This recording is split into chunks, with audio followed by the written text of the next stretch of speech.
जो हराम रिश्ते हैं उनकी तफसील मौजूद है।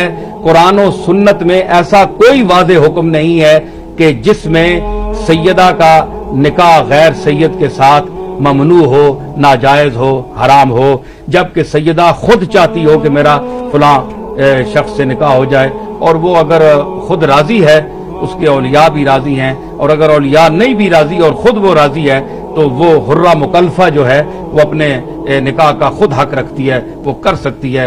शरन ये कोई ममनू नहीं है, लेकिन बेहतर है सादात के लिए कि वो अपने खानदानों में ही रिश्ता करें, और बेहतर है कि अपने खानदान से बाहर न करें। और अगर कोई मजबूरी है तो इसके लिए जो लोग कहते हैं कि ये शरन रिश्ता हराम है, नाजायज है, ये सब फराड है।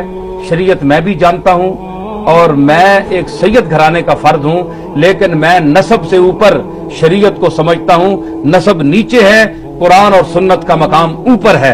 हम सब बराबर हैं, मुसलमान भाई हैं, और अगर कोई शख्स अपने तौर से करना चाहता है तो वो कर सकता है। लेकिन फिर भी मैं अर्ज करूंगा कि अगर सादात को, सैयदात को, सैयदजादियों को रिश्ता मिल सकता है अपने खानदान में तो बेहतर है वहां करें, और अगर नहीं तो जहां वो चाहें, उनकी मर्जी है, वो कर सकती हैं। वो नसब साबित होगा, हलाल होगा और निकाह जायज होगा।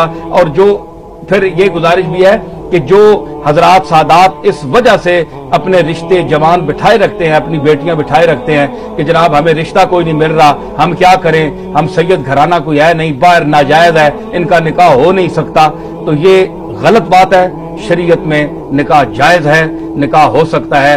हाँ, ये गलत फहमी कि हजरत पीर मेर अली शाह साहब रहमतुल्लाह अलैह का नाम लिया जाए कि उन्होंने इस निकाह को हराम लिखा है, कोई हराम नहीं लिखा। मैंने इस पर पूरी किताब लिखी है, नाम और नसब में मेरी किताब का नाम है, उसमें पूरी बहस की है, और मैंने इस मौजू पर उलमा से कहा है कि जिस शख्स को इसमें शक है वो मुझसे गुफ्तगू भी कर सकता है, मैं हाजिर हूं।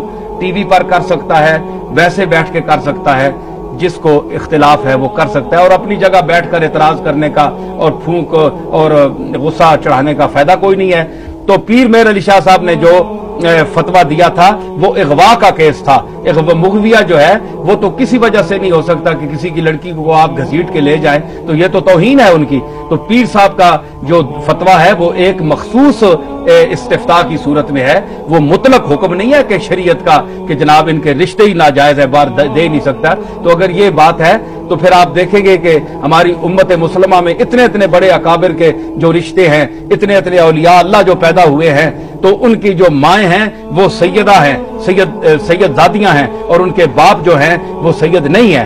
तो इनकी एक तवील फहरिस्त है। अगर जो इनको हराम कहते हैं फिर उनके नजदीक वो लोग किधर जाएंगे, उनका नसब क्या होगा? जब निकाह ही नहीं हुआ तो फिर वो उनकी हैसियत क्या मुतय्यन होगी, वो क्या होंगे, आप उनको क्या कहेंगे? तो इतना जुल्म न करें, नसब के घमंड में आप शरीयत को न ठुकराएं।